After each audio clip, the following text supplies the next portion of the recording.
ज्यावेळेस Thomas Alva जय Edison Shivray. शाळेतनं Babar sir, घरी आले आणि आपल्या आईला म्हणाले, सत्य आहे. आई मॅडमनी माझ्या बॅग मध्ये एक चिठ्ठी ठेवल्या तुझ्यासाठी. चिठ्ठी उघडली, आईने चिठ्ठी बघितलं. चिठ्ठीवर लिहिलं होतं, तुमचा मुलगा आमच्या शाळेत शिकू शकत नाही, त्याची मती मंद आहे, तुमचा मुलगा मतिमंद आहे, तो घरीच ठेवून घ्या.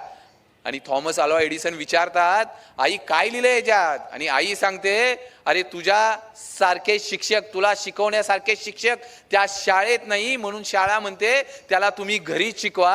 आणि काही काळानंतर आई वारली आणि थॉमस अल्वा एडिसन आपल्या आईची खोली बघत होते आणि आईची खोली बघताना त्यांना ते पत्र मिळालं. पत्र उलगडून बघितलं आणि पत्रात लिहिलं होतं, तुमचा मुलगा मतिमंद आहे, त्याला घरी ठेवून घ्या. विचार करा, अरे शिक्षकांनी त्याला नालायक ठरवलं होता, शिक्षकांनी सांगितलं होतं तुमचा मुलगा काय करू शकत नाही, पण एका आईचा विश्वास होता, माझा मुलगा 100% यशस्वी होईल. आणि तो विश्वास थॉमस अल्वा एडिसननी खरा करून दाखवला. अरे एक नाही, दोन नाही, तीन नाही, 1000 पेटंट आहे थॉमस अल्वा एडिसनच्या नावावर.